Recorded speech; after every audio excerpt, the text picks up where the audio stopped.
Hey everyone, thanks for tuning in. If you're new here, consider subscribing. It really helps keep these stories coming. And while you're here, let me know in the comments where you're listening from. Now, sit back, relax, and let's get into the story. I was not supposed to be there that night. I was the weather guy, the backup technician who filled in when somebody's kid got sick or when a snow system rolled through and management decided they needed an extra set of hands watching the instruments. My name is Aaron Miller, 34 years old, contract weather tech assigned to Tulsa International Airport.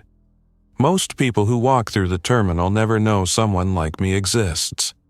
They hear the calm voice on the speakers talking about visibility and ceiling, or they see the little weather icon on the departures board, and they think it is all automatic. It is not. A lot of it still passes through people like me who watch the numbers, compare the different feeds, step out on the observation deck, and make sure the computers are not lying. It was the start of the holiday rush. Late afternoon in Tulsa, the kind of gray winter day where the clouds hang low but the temperature hovers just above freezing. Flights were stacked up. Families were dragging carry-ons and wrapped gifts.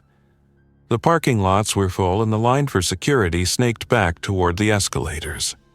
Inside the airport operations office, one floor above baggage claim and down the hall from the airport police, my supervisor had handed me an extra badge and said, "Congratulations, you get overtime." I signed the log sheet, clipped the badge next to my regular one, and pretended I did not mind giving up my night off. My workstation was tucked into a corner of the operations center, a small room with 3 flat screens across one wall and a window facing the ramp. On the left screen I had the aviation weather report feed, what pilots call the routine airport weather report. The middle screen showed radar and satellite, a composite from the National Weather Service. On the right, I kept the low-level wind shear alert system display, a map of remote sensor stations scattered around the airfield near the runways. They measured wind direction and speed every few seconds and sent back data about gusts and sudden changes. Tulsa's field layout was burned into my brain. 2 parallel north-south runways, 18 left and 36 right, 18 right and 36 left, with a cross runway 8 and 26 cutting across the big one. The tower sat just off to the east of the main runways, a tall concrete shaft with a glass cab on top, lit at night like a small lighthouse. From the top you could see everything: the terminal, the cargo ramps, the general aviation hangars, even the Air National Guard base on the north side. I was not in the tower yet. My job normally stayed in the ops office. I watched the automated weather station, checked its reports, and pushed out updated observations so the tower and approach control could pass them along to pilots. When the system flagged something like fast wind shifts or sudden drops in visibility, I would pick up the internal phone and call upstairs. The first sign that anything was wrong was not the news. It was the crowd. Around 6 in the evening, the departures board started filling with the same word: delayed. At first, it was just a few flights, big hubs on the East Coast. Then there were more, and the agents at the gates started making extra announcements. Passenger flow shifted. People bunched up in front of the televisions, where one of the networks was running some kind of breaking story out of another city. I glanced at the muted screen through the glass, caught a glimpse of an airport somewhere else. Police lights reflected in the big windows. A crawling headline about disturbances, but I had work to do, and I'd seen plenty of overblown stories on travel days. We pushed out another routine weather report. Wind from the north at 10 knots, visibility 10 miles, broken clouds at 3,000 feet, overcast at 6,000, temperature just above freezing, barometric pressure holding steady. The numbers looked calm and boring. If you printed them, nobody would guess that the world was starting to slide off its rails. Around 7:15, the ops radio crackled with a call from one of the airport police officers. His voice was tight in a way I did not like. "Ops, this is Unit 4 by the arrivals curb. We need medical. We have a passenger down and acting—" He hesitated, searching for a word. "Acting very strange." The duty manager looked up from his desk and grabbed his handheld. "Unit 4, say again, what do you mean strange?" There was a burst of noise, voices in the background, something like a shout. The officer came back on, louder now. "We need more units. He just bit a guy. This is not a joke. We need medical, and we need security right now." Nobody in that room moved for a second, then everyone moved at once. The duty manager called the terminal desk. The dispatcher started trying to raise the paramedics on their channel. I heard the airport fire station acknowledge and roll a unit. A security supervisor jogged past my chair toward the hallway. My screens stayed boring and calm and full of numbers. Wind 10 knots, visibility 10 miles. Clouds, pressure, all normal. Whatever was happening outside, the sky did not care. A few minutes later, the fire crew reported they were on scene with multiple injured people. Their voice had that same strained edge. They asked for help holding people back. Then their radio picked up a scream that cut through the speaker in our office even with the volume low. I glanced at the television again. Now, the network maps had red markers on 3 cities. The crawl mentioned terms like outbreak and aggressive behavior. The picture cut from one airport to another, showing crowds pushing, uniformed officers trying to control panicked passengers. Someone in the studio used the word infection. The duty manager shut off the sound and looked around the room. "Okay," he said. "Everybody stay focused. Our job is to keep airplanes safe. Whatever is going on out there, we follow the book." Then the book went right out the window. The first emergency call from a flight crew came at 7:32. A regional jet on final for runway 18 left called the tower and reported, in a voice that carried clearly even through the speaker on our console, that there were people out on the runway. The controller upstairs confirmed. Using the tower's binoculars, he could see groups moving near the touchdown zone, stumbling out from the infield. Nobody should have been there. The approach controller broke the jet off its approach and sent it around. Within 5 minutes, all arriving flights were being told to hold or divert. The term they used was unable to accept arrivals due to obstruction. On surface frequency, ground control was trying to herd departing aircraft away from the main runway and toward the cross runway, which still looked clear on camera. I stepped over to the window. From the ops office, you could see a slice of the ramp and a piece of the main concourse. I saw blue and red lights flashing, airport police vehicles angled at the arrivals curb. A fire truck parked at the edge of the drive, crew clustered near the doors. In front of the glass wall of the arrivals area, a crowd jammed tight against the inside, like too many people pressed towards the exit. Some were pounding on the glass. The security tape that usually guided people into neat lines had been knocked over. I could not hear them through the glass and the insulation, but I could imagine the sound. Voices scared and confused, raised and overlapping. My boss, Mark, came up beside me. He was tall, late 50s, former Air Force weather specialist who had seen more than I ever would. He stared through the glass for a long moment. "You see this?" he said quietly. "Yeah. You still getting good data?" I glanced back at my monitors. Everything looks normal. The wind shear system is quiet. Visibility is good. The automated weather station is still pushing clean reports. He nodded. "Tower's going to need accurate updates. You stay on that. I'm going upstairs." "To the tower?" "Yeah, controllers are going to get overloaded. They know how to work traffic, but they do not know the weather like we do. I want eyes up there." I almost said I would go with him. Instead, I said, "You want me to call for a trend forecast?" He shook his head. "No time. Just keep the feed clean." He grabbed his coat and headed for the stairwell that led toward the secure elevator to the tower base. I went back to my chair and forced myself to stare at the numbers. The next routine report was due in 20 minutes.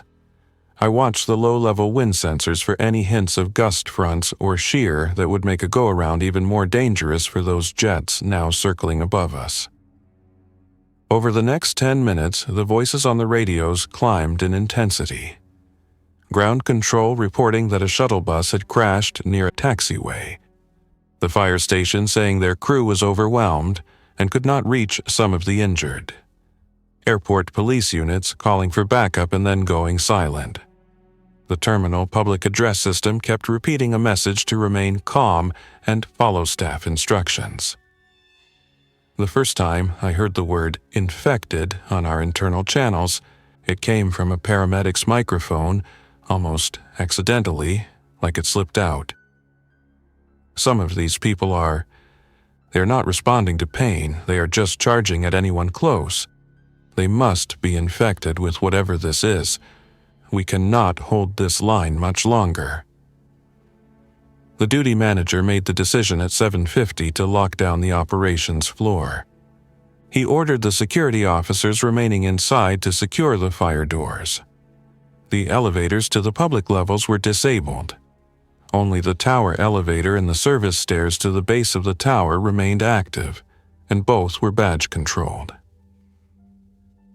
10 minutes after that, every television feed switched to emergency coverage.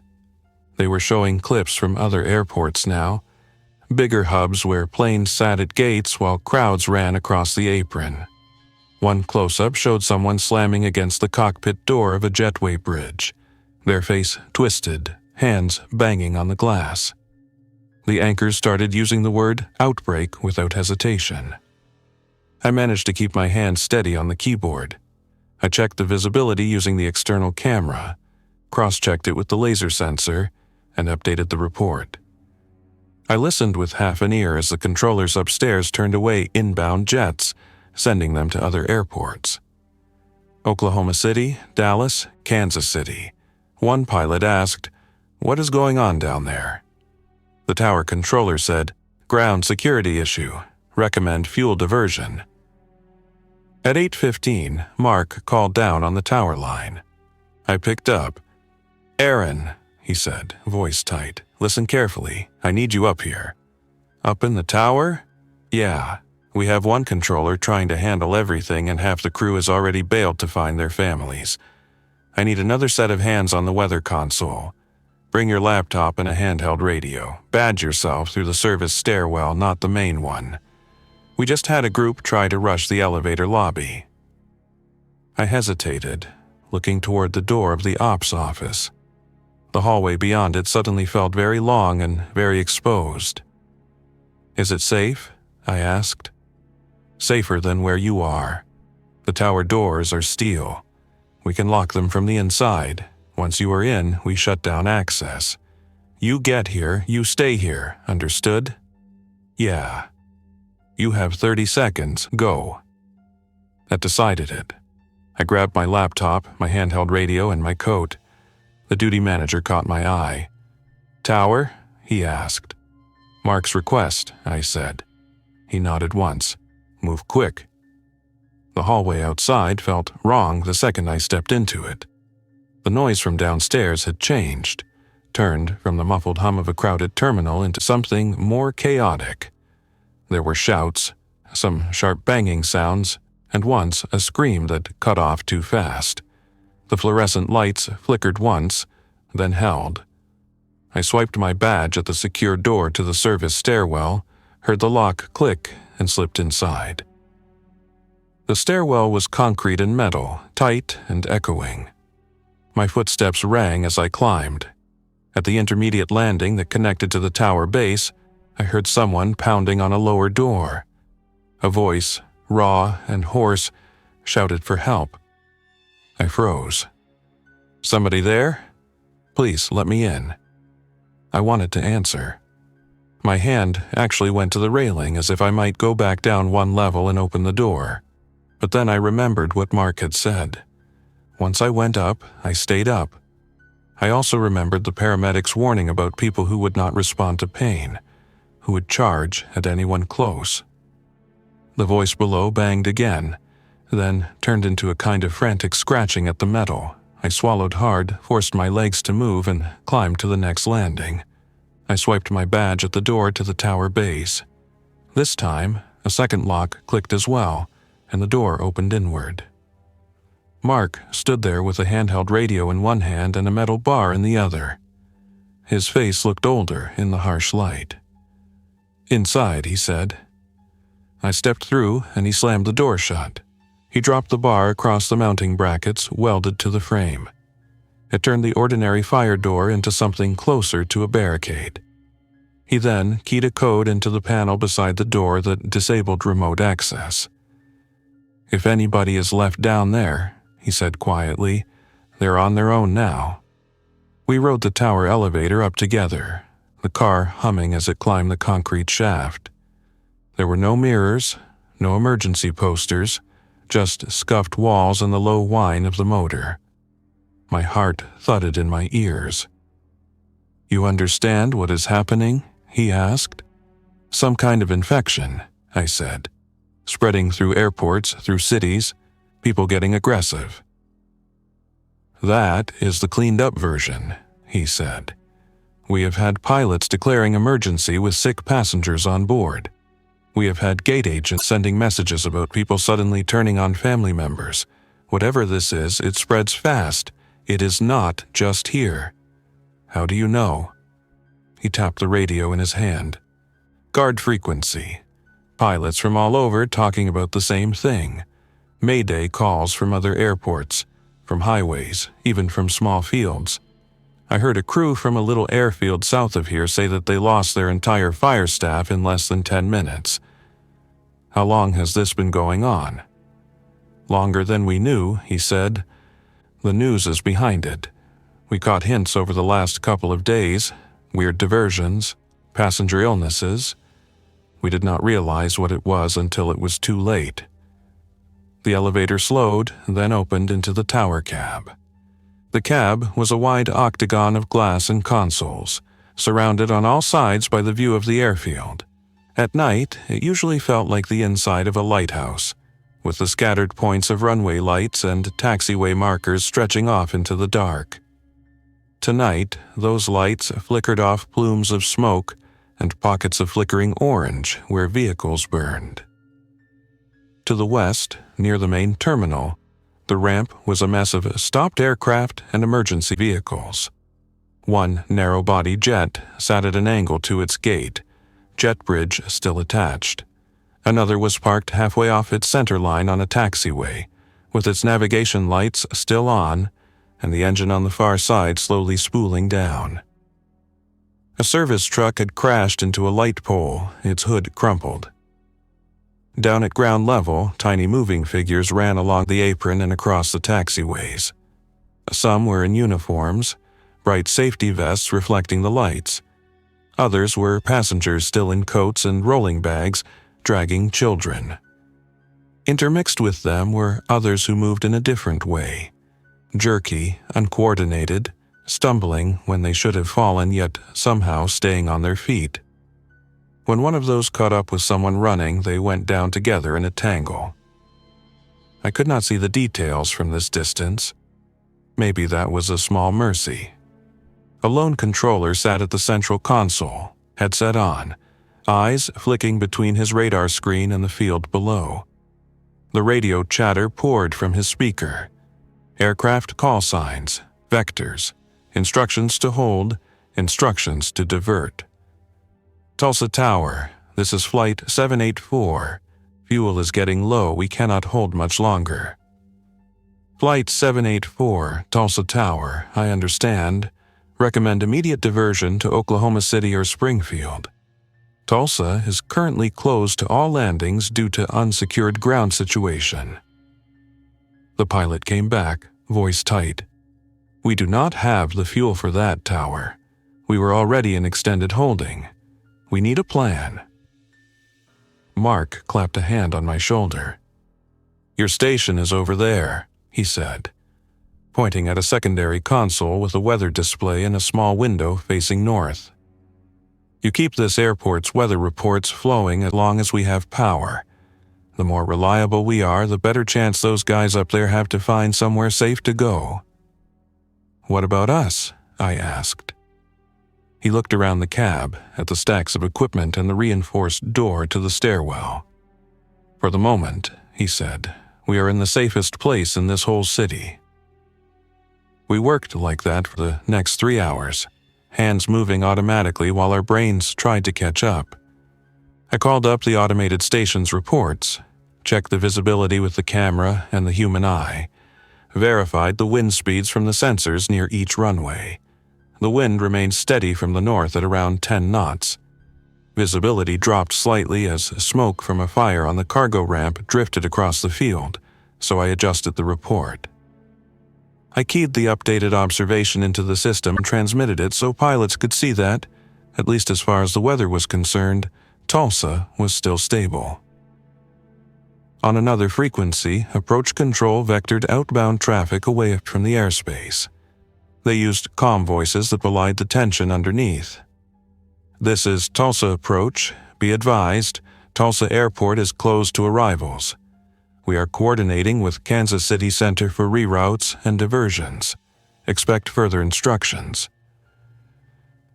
We heard pilots talking to each other on the emergency frequency, trading information about which airports were still taking arrivals. Dallas reported heavy ground disruptions. Kansas City was accepting traffic but warning of limited ground support. A smaller municipal field nearby reported that they were flooded with unexpected diversions and had no security staff left. At some point past midnight, the number of distress calls started to drop. That did not mean anything was better. It just meant fewer planes were still in the air. The last commercial jet we spoke to was a late inbound from Denver that had been holding to the west. They were low on fuel, their voice steady but strained. Mark took that call himself. "Flight 315, this is Tulsa Tower. Our field is unsafe for landing. We have people and vehicles on all runways. We cannot guarantee a clear path or ground security." "Understood, Tower," the pilot said. "Our fuel is critical. We need an option. Is Riverside open?" Riverside was the smaller general aviation airport southwest of the city. No scheduled airline service, mostly flight schools and private aircraft. They did not have the same crowds of holiday travelers. Their air traffic control was limited hours, but local pilots could use a common frequency when the tower closed. Mark checked his notes, then called up their automatic weather report and listened to the recorded message. The wind there was similar. No obvious ground alerts. No word of being overrun. "Flight 315. Riverside is reporting limited ground staff but no major issues," he said. "Recommend immediate diversion there. It is about a 15-minute flight south. I can relay your situation on emergency frequency, but I cannot guarantee what you will find on the ground." "Copy, Tower," the pilot said. "Setting course for Riverside. Thank you for your help tonight." "Good luck," Mark said, and meant it.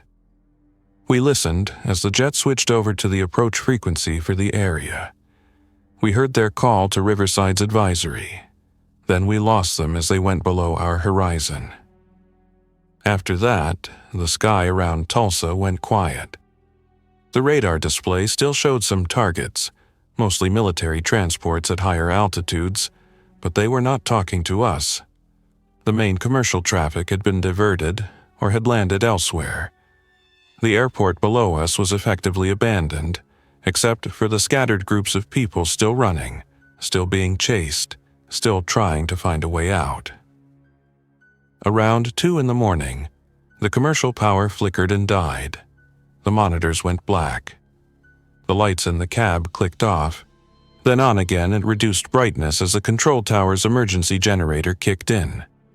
Somewhere in the base building, a diesel engine rumbled to life.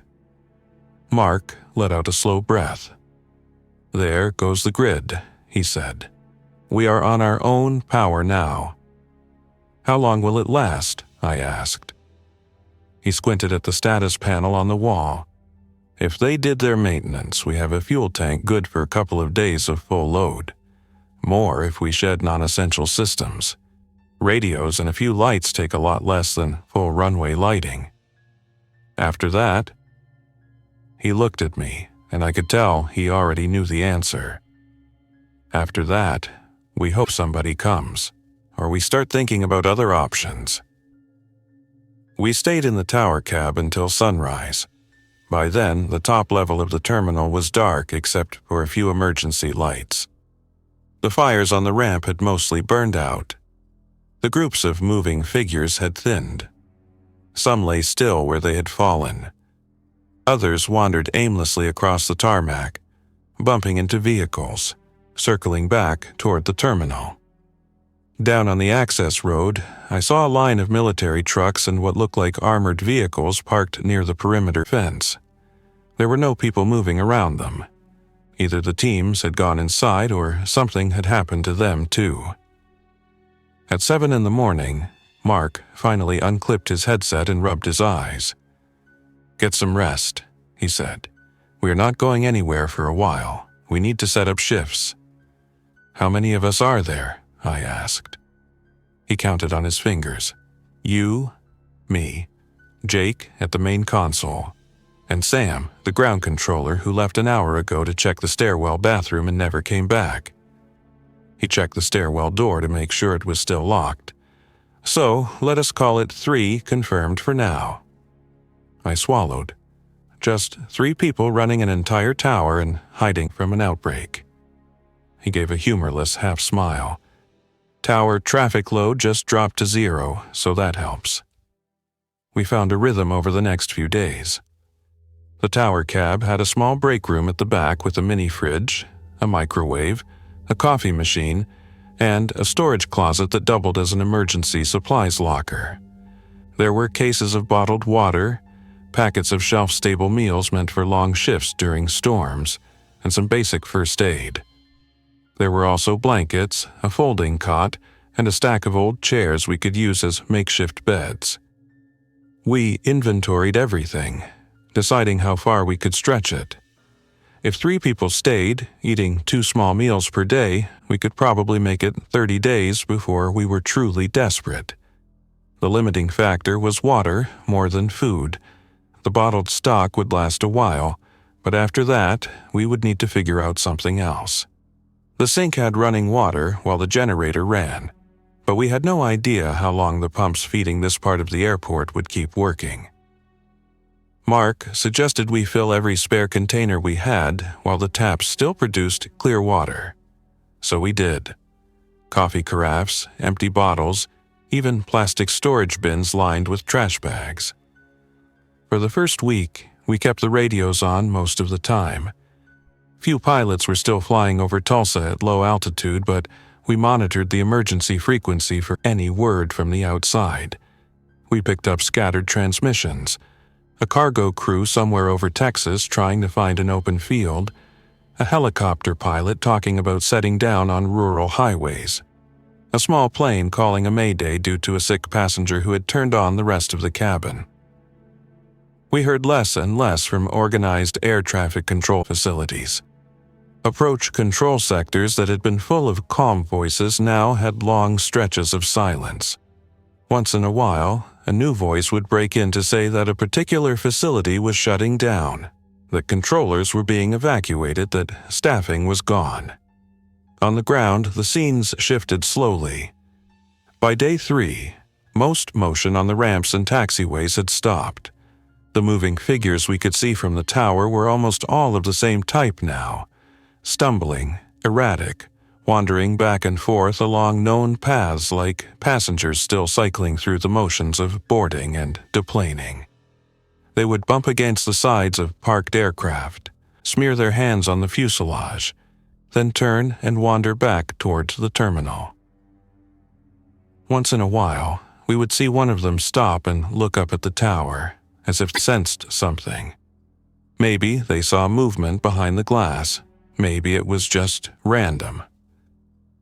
On the third day, shortly after noon, we got our first sign of other survivors trying to reach us. It started with a faint crackle on the ground frequency.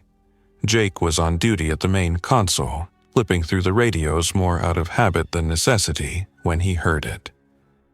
"Tower, this is baggage crew 3. Is anybody up there?" Jake shot me a look and answered instinctively. "Baggage 3, this is Tulsa Tower. We hear you. Where are you?" The reply came with heavy breathing in the background. "We are in the baggage tunnel under the East Concourse. There are 4 of us. We managed to shut the doors on a few of those sick people. We saw lights up in the tower and thought maybe someone was still there." Mark stepped closer, listening. Jake said, "What is your situation? Any of you hurt?" "Couple of bruises," the voice said. "One twisted ankle, no bites, no broken skin. We have been hiding for 2 days. We are running out of water down here." Mark nodded at Jake and took over. "Baggage 3, this is Mark at the tower. We can see the entrance to the tunnel from up here. If you come up on the ramp, you are going to have to cross open ground. There are still infected people out there." "Do you have space up there?" the man asked. I looked around the cab, then at the small break room and its supplies. We had done our careful math with 3 people. Adding 4 more meant tighter rations and more risk. It also meant more pairs of eyes, more hands, and, frankly, more human voices in a place that was starting to feel very small. Mark did his calculations faster. "We can probably take you," he said. "But we need to do this carefully. Do any of you have ramp radios or high-visibility vests?" "Yeah, 2 of us have vests and handhelds. We can get more from the office." "Good. Here's what we are going to do. Stay in the tunnel for now. We will watch the ramp from up here and tell you when it looks clear. When I give you the go-ahead, you will come out of the tunnel door, stay together, and run straight for the base of the tower. Do not stop for anyone, no matter what. We will unlock the base door when you get close. Once you are in, we lock it again. Understood?" There was a pause. I imagined the 4 of them looking at each other in the dim tunnel, weighing their chances. "Understood," the man finally said. "We will be ready." For the next half hour, our entire focus shifted to the stretch of concrete between the baggage tunnel door and the tower base. From our height, we could see most of the route. There were a few wandering infected near the edge of the ramp, but they drifted in and out of sight. None were directly in the path yet. Mark timed the movements, waited until the nearest stumbling figure was turned away and moving toward a parked aircraft. "Baggage 3, he said on the radio. "This is your window. You come out now, and you do not stop until you see the tower door. Go." The door to the baggage tunnel popped open a second later. 4 figures in orange vests burst out, moving at a dead sprint despite one of them clearly favoring an ankle. They dashed across the ramp, weaving between luggage carts and a tug left parked at an angle. One of them carried a crowbar. Another had a long metal bar, maybe part of a baggage conveyor. For a terrible moment, one of the infected turned and saw them. The figure let out a sound we could not hear at this distance, but could see in the shape of their mouth. They started to move toward the running group, stumbling at first, then gaining a strange, unnerving speed as if their legs had suddenly remembered how to run. "Faster," I whispered uselessly from the tower. The 4 baggage workers reached the base of the tower. Mark was already in the stairwell, having unlocked the interior door, and sprinted down 2 flights. From the cab, we could not see the final few yards, but we could imagine the scene. The pounding footsteps, the slap of hands on the steel door, Mark throwing it open just enough to pull them inside, then slamming it again. Up in the cab, we watched the infected figure reach the tower base a few seconds too late, slamming into the closed door with both hands. They pounded on the steel, then started scratching at it, leaving dark streaks. The new arrivals were real people with real names. Luis, the baggage crew leader. Dana, a ramp worker. Toby, the one with the bad ankle. And Sienna, who had been working the baggage carousel when everything went bad. Their faces were drawn, their uniforms stained, but their eyes were alert.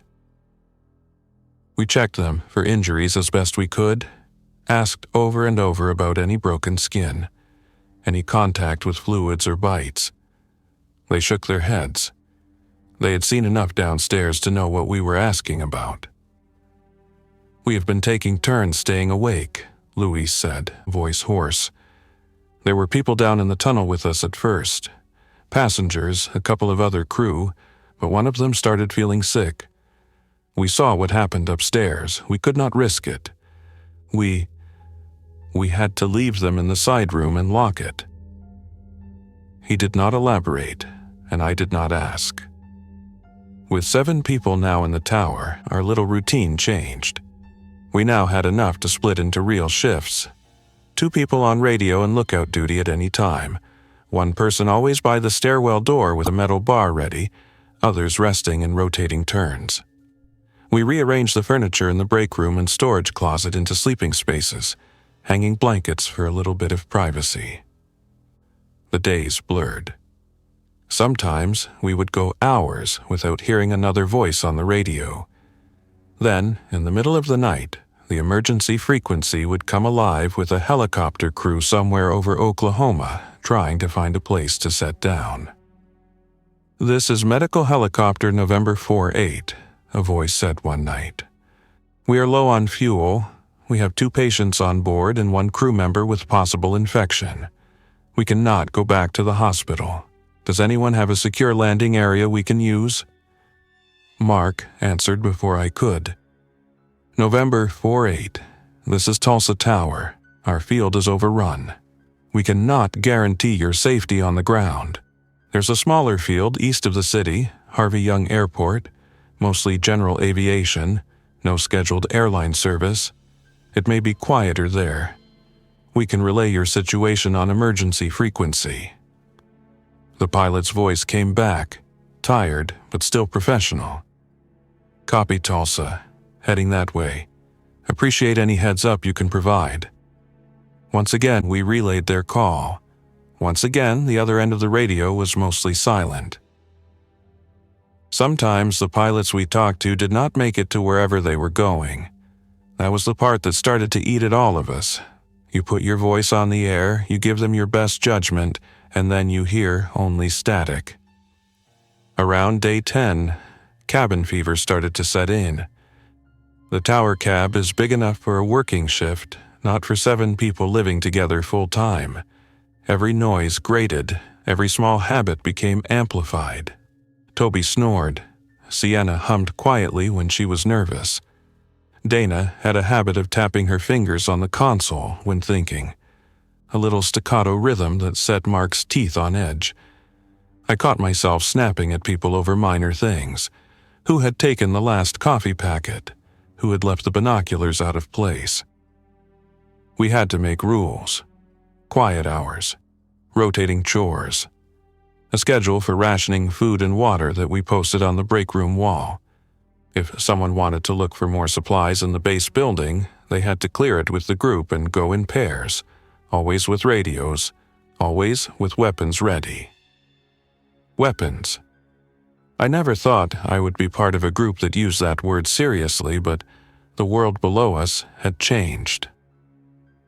We found a pistol in a locked drawer in the tower supervisor's office, a standard duty handgun with 2 loaded magazines. In the base building, we located the small armory used by airport police for storing extra equipment. The main stock had likely been taken by officers when this all started, but a spare pump-action shotgun and a few boxes of shells remained. We took those, along with several heavy flashlights, metal bars, and a fire extinguisher that could double as a blunt tool. Mark insisted on safety protocols. Nobody carried a loaded weapon with the safety off unless they were actively defending the stairwell. All ammunition was counted and logged. I'd only ever fired a pistol once at a range. Luis had grown up hunting and took point on teaching me how to handle the shotgun without pointing it at my own feet. We still tried to avoid direct confrontation. The whole point of the tower was that it was high and secure. As long as the steel doors at the base and in the stairwell held, the infected could slam and scratch all they wanted without getting to us. But something about our increased activity must have drawn more attention. On day 12, just after noon, a cluster of infected gathered at the base of the tower and stayed there. Until then, they had wandered around the field at random. Now, a group of 10 or so stood clustered around the door, pressing against it, pawing at the frame, occasionally throwing themselves against it with their full weight. They did this for hours, seemingly without tiring. Their movements were jerky but persistent, as if some part of their brain refused to give up. Every thump echoed up the concrete shaft into the cab. It was like having a slow, uneven heartbeat beneath our feet. "They're going to bend something if they keep that up," Dana said. "The door is reinforced," Mark replied, though I could tell he was thinking about hinges and frames and welds. That night, the wind picked up from the northwest, whistling around the tower. The sky spat intermittent cold rain. The infected at the base did not seem to notice the weather. They just kept up their slow, mindless assault. Sleep got harder after that. Everyone wanted to be on the shift that watched the stairwell camera. Everyone wanted to see, not just hear. When it was my turn off duty, I lay on my makeshift bed in the break room and listened to the faint thumps below, imagining the steel slowly deforming. Day 15 brought the first organized outside contact we had heard since the early hours of the outbreak. It came over the emergency frequency, a strong, clear voice cutting through the static. "This is United States Federal Emergency Broadcast for the Central Region. All surviving air traffic control facilities, please respond." We all froze for a second. Then Jake reached for the mic. "This is Tulsa Tower," he said. "We are still operational in a limited capacity." "Copy, Tulsa," the voice said. "This is a joint operations center coordinating remaining aviation assets. What is your status? Do you have control of your field?" "Negative," Jake said. "The field is overrun. We have no safe ground operations. Tower staff are sheltering in place. We have backup power and limited supplies. We can monitor radios and relay information, but cannot accept or dispatch aircraft." There was a short pause. "Understood, Tulsa. Your role is now listening post and relay only. Conserve power when possible. We will attempt to re-establish a network of such posts to support any remaining flights and potential evacuations. Do you have any immediate needs?" Jake looked at us. We all thought the same thing. Yes, we had needs. Extraction, resupply, news of our families. But we knew how stretched whoever was on the other end had to be. "We are stable for the time being," Jake said. "Any guidance on how long we should expect to shelter?" "Unknown," the voice said. "Our estimates are changing by the hour. For now, plan on at least 30 days of disruption. If you can hold that long, there may be organized evacuation efforts once ground conditions stabilize." 30 days. I did the math in my head. Our rationing plan, our water stock, our fuel, it all hovered around that number. The voice signed off with a promise to check in when possible, then moved on to call other facilities. We heard a few respond, some with only 1 or 2 people left, some barely holding on. That transmission gave us something we had not had before, an endpoint. It was arbitrary. It could easily stretch longer or collapse sooner. But 30 days became the phrase we started using, not as a guarantee, but as a goal. If we could make it 30 days in this tower, keeping ourselves alive and sane, maybe we would have a chance at whatever came after. The second half of that month was a blur of small tasks and small crises. We had to manage the generator. Though the tower's backup system was supposed to be fully automatic, we quickly learned that nothing stays automatic once the people who maintain it are gone. A fault alarm went off one morning, and Mark and I had to suit up with flashlights and weapons and go down into the base building's mechanical room to check it. The diesel engine was running hot, oil pressure a little low. We found the manual, propped it open on the floor, and followed the procedure to top up the oil and bleed air from a fuel line. The smell of diesel and hot metal clung to our clothes for hours afterward. We experimented with power conservation. We shut down non-essential lighting, leaving only emergency strips in the stairwell and a few lamps in the cab. We cycled the radios, giving the emergency frequency priority and turning off others for hours at a time. We even took turns sitting in the dark with only a handheld radio to monitor, just to give the main systems a break. Food became more monotonous. We worked through the easy shelf-stable meals first, and then began cracking into the more dubious emergency rations, packets of dense bars that tasted somewhere between cardboard and slightly sweet sand. We joked about opening one of the airport's gift shop snack displays if we ever ventured into the terminal, but none of us really wanted to go down there. News from the outside stayed limited. Once in a while, the Joint Operations Center would broadcast an update. Certain regions were completely lost, others had established safe zones. Major airlines had grounded almost all scheduled flights. Cargo flights were being used in limited corridors to move critical supplies between military bases and designated safe cities. Tulsa was never on the list of safe cities. Near the end of the third week, the infected at the base of the tower started to thin. Whether they lost interest, wandered off, or simply collapsed from whatever their bodies were going through, we did not know. The pounding on the door lessened. The scratching faded.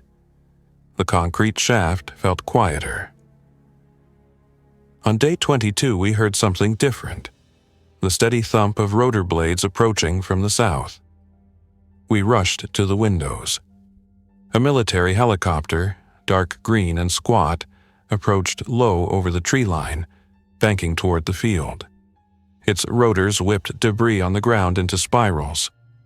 A white emblem on the side identified it as an Army aircraft. "Somebody call them," Louise said. "Tell them we are up here." Jake grabbed the tower frequency mic and keyed it. "Army helicopter approaching Tulsa," he said. "This is Tulsa Tower. Be advised, ground conditions are unsafe. Infected individuals are still present on the field."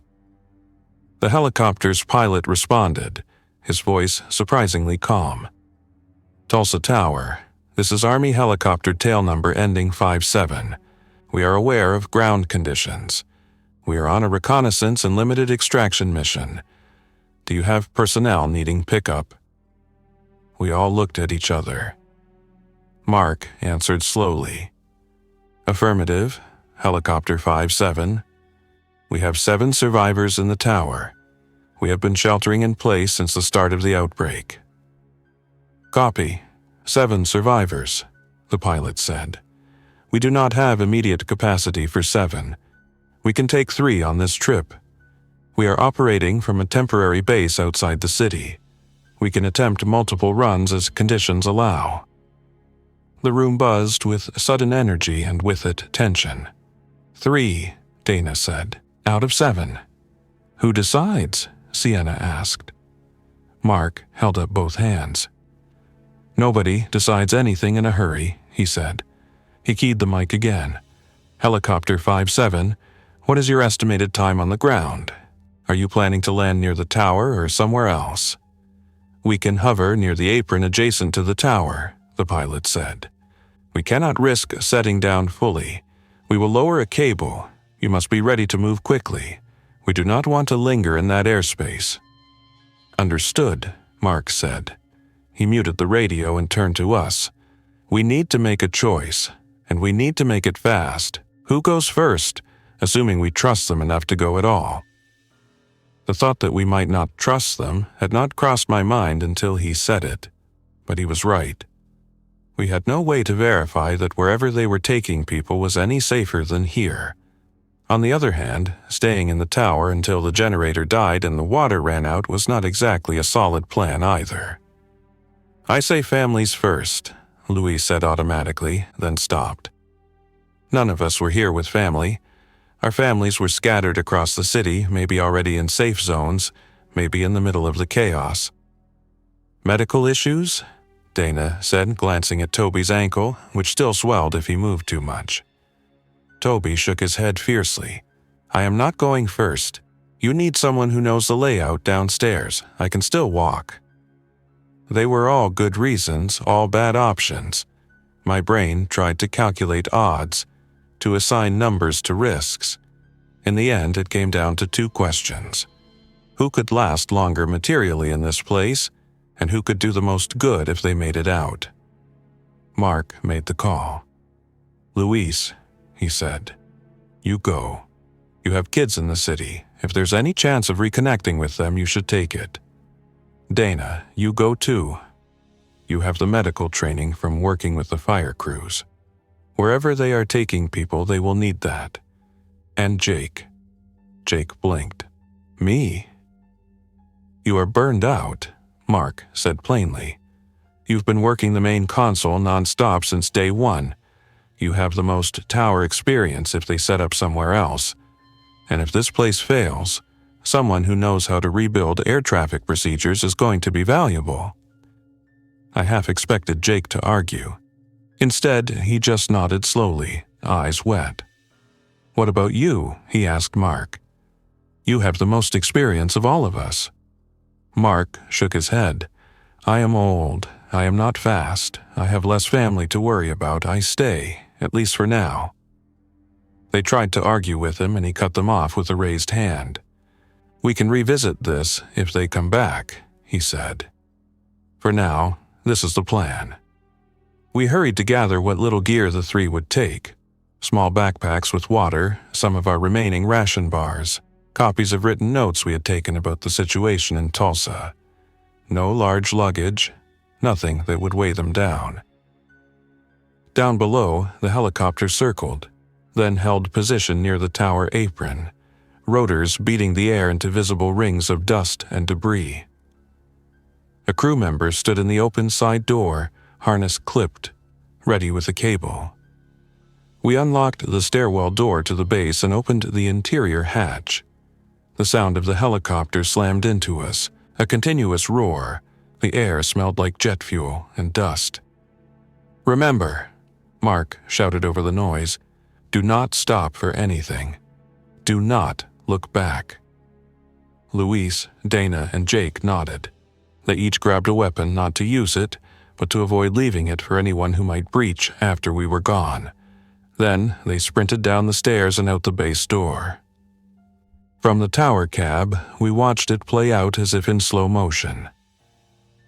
The three figures in bright vests dashed from the base toward the hovering helicopter. The cable swung down, bouncing once off the concrete before the crew member snagged it and guided it toward them. A couple of infected, drawn by the noise, staggered out from behind a parked ground vehicle, then broke into their unnatural run toward the group. The helicopter crew did this kind of thing for a living.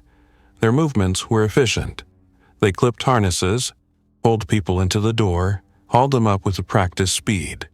The infected reached the edge of the rotor wash and were buffeted back, unable to get closer without being knocked off their feet. In less than a minute, the three of our people were inside the helicopter. The door slid shut. The pilot pulled pitch and the machine lifted away, banking hard to the south. We stood in silence as it dwindled into a dot and then out of sight. 4 of us remained: me, Mark, Sienna, and Toby. The tower felt bigger and emptier at the same time. "Do you think they will come back?" Sienna asked quietly. Mark looked at the fuel status panel, the remaining rations, the slowly ticking hours on the generator. "I think," he said, That if they can, they will, and if they cannot, then we have to be ready to last on our own. The helicopter did not return the next day, or the next. We did not know why. Maybe they were overwhelmed elsewhere. Maybe their base fell. Maybe the risk of approaching airports was judged too high. The radio stayed mostly silent except for occasional check-ins from the Joint Operations Center, shorter and farther apart now. As the 30th day approached, time started to bend. I woke up not by a clock, but by the angle of light hitting the glass. Morning shifts bled into afternoons. Nights were marked by the faint glow of distant fires and the green traces of the old radar screens, running now more as a comfort measure than for any actual traffic. The infected on the field continued to thin. Some days we saw only 1 or 2 moving. Other days, none at all. On the morning of what we counted as day 30, I woke to the smell of real coffee. For weeks, we had been rationing the last of the grounds, stretching them with more and more water. Today, the scent was stronger. I sat up on my cot in the break room and blinked. Mark stood by the small machine, mug in hand, looking out the narrow side window at the eastern horizon. The sky was clear, the first truly cloudless dawn we had seen in a while. "What are you doing?" I asked, voice still rough with sleep. "Using the last of the good stuff," he said. Seemed appropriate. "Day 30, I said. "Day 30, he agreed. Sienna emerged from the storage closet we had turned into her sleeping spot, hair tied back, eyes puffy but alert. Toby limped in a moment later, ankles still wrapped, but better than before. We sat together around the tiny break room table, each with a half cup of coffee. It was warm and bitter and tasted like a normal morning in a world that no longer existed. "What now?" Sienna asked. I had been avoiding that question, focusing instead on the small tasks that filled each day, but it could not be put off forever. "We have a few days of water left at our current ration," I said. "Food maybe a little longer if we stretch it. Fuel for the generator is the big unknown. The gauge is not perfectly calibrated. It could run out tomorrow or last all week." "We can get more water if we go down," Toby said. "The terminal has restaurants, break rooms, all kinds of supplies. If nobody is there anymore." Mark shook his head slowly. "It is not just about supplies," he said. "It is about whether staying up here helps anyone besides us anymore. We have been a listening post, a relay. If the outside network has fallen silent, maybe we need to think about moving to wherever the remaining people are." "Assuming there are any nearby," Sienna said. "We know there is at least one base," I said. "The helicopter's origin, and there are safe zones they mentioned on the broadcasts." Mark looked out at the field again. "We can make a plan," he said. "We do not rush out the door. We scout from the base. We pick a route, maybe to one of the perimeter roads, then out toward the highway. Maybe we look for a way to signal any aircraft still flying." We finished our coffee and went back to the cab. I took my usual position at the weather console, more out of habit than because anyone in the skies needed our data anymore. The wind that morning was light from the south. Visibility was practically unlimited. If anyone had been flying, it would have been a perfect day for it. Around 9, the emergency frequency crackled to life. "Tulsa Tower, this is Army helicopter tail number ending 57. If you are still there, respond." We stared at each other for half a heartbeat. Then I grabbed the mic. "Army helicopter 57, this is Tulsa Tower. We read you." "Glad to hear it," the pilot said. "We had some complications on previous missions, but we are operating again. We are conducting final extraction runs from certain locations before consolidating. Can you confirm remaining survivors in the tower?" I looked at the others. 4, I said into the mic. We have 4 survivors remaining. Copy 4, the pilot said. We are inbound from the south. We can take all 4 of you in one lift. Field conditions? Mostly clear, I said. We have not seen many infected for days. A few may still be wandering near the terminal. The base of the tower may have some, but the last group that camped there seems to have moved on. Understood, the pilot said. We will approach as last time, hover near the tower apron and lower a cable. Be ready to move. We will have limited time on site. I muted the radio and turned to the others. Nobody argued this time. We go, Mark said simply. We packed faster than I thought possible. There was not much to take. A few notes, small personal items, my worn notebook where I'd scribbled down weather observations and stray thoughts. We shut down the non-essential systems in the cab, flipping switches that turned off lights and displays. The generator panel went into a low-maintenance mode. It felt, oddly, like closing up a house for a long vacation. At the stairwell door, we paused. Someone should say something, Sienna said. Like what? Toby asked. I thought of all the words we had spoken in this tower, all the instructions to pilots, all the weather reports. I thought of the night we shut the door on the world and hoped the steel would hold. Thank you, I said finally, touching the frame, for keeping us alive this long. It was silly, but it felt right. We unlocked the door and headed down. The stairwell smelled like dust and old exhaust. The faint echo of our footsteps was now joined by the distant whoomp, whoomp of approaching rotor blades. The concrete walls vibrated slightly as the helicopter drew near. At the base, we stopped and listened. No scratching, no thumping, no hoarse voices. Mark unbarred the door, counted to 3 and yanked it open. The apron outside was littered with debris, scattered baggage, windblown trash, a few abandoned maintenance carts. But no moving figures were in sight between us and the patch of concrete where the helicopter was descending. The machine flared into a hover, rotors churning the air. A crew member stood in the open door, a cable ready. He saw us and signaled. We ran. The air felt shockingly cold on my face after 30 days behind glass. The rotor wash slapped my clothes and pushed dust into my eyes. I squinted and kept moving, boots pounding the same concrete I had stared at from above for weeks. The cable swung down. The crew member grabbed the harness and pushed it toward us, shouting instructions I could barely hear. We clipped in pairs, 2 to a line, and were hauled up one after the other, legs dangling above the apron. My heart pounded, part fear of falling, part fear of something grabbing my ankle from below. Nothing did. In seconds, it was over.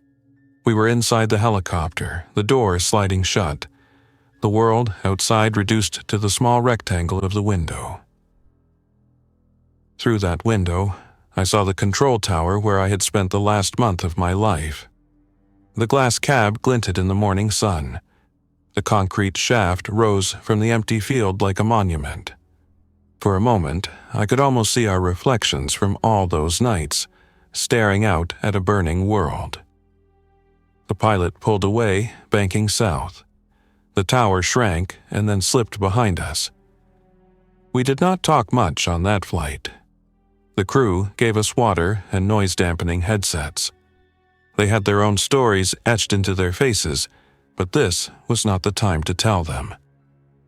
I looked out at the city as we flew over it. Some neighborhoods were intact, just eerily quiet. Cars still parked neatly in driveways. Others showed smoke stains and burned-out vehicles at intersections. I could not see people moving on the streets. The highways had clusters of abandoned cars like beads on a string. 30 days earlier, I had been a weather technician doing overtime at an airport. My world had been numbers on a screen and clouds on the horizon. Then an infection ripped through crowded terminals, and I raced to a tower that turned into a lifeboat perched above a sea of chaos. I survived those 30 days by watching the sky instead of the ground, by locking heavy doors and trusting steel and concrete more than flesh. I survived because other people, controllers, baggage handlers, ramp workers, chose to run toward a tower instead of away from it. I survived because a generator started when the grid failed, because someone had once written procedures in a manual that told us how to keep that generator going. Most of all, I survived because we did not give in to panic. We listened, we observed, we made calm decisions in the middle of things nobody had ever trained us for. As the helicopter carried us toward whatever waited at the temporary base, the pilot's voice came through our headsets, unexpectedly light. "Good to have you folks aboard," he said. "You are some of the last ones out of Tulsa." I looked back one more time, but the airport was already fading into the distance, a cluster of runways and a tiny tower on the horizon. I did not know what the next 30 days would bring. I did not know if the outbreak would burn itself out or if this was just the beginning of a long, strange new world. But I knew this. For 30 days, in a tower above Tulsa International Airport, we had held a small point of order against the spreading chaos. We had kept a watch on the skies. We had talked to pilots who needed a voice. We had reminded ourselves over and over that as long as someone was up there listening, the world was not completely gone. That had to count for something. Thanks for listening. If you enjoyed this story, don't forget to like and subscribe. Your support keeps these creepypastas coming. Until next time, stay alert, stay safe, and never ignore the feeling that something is watching.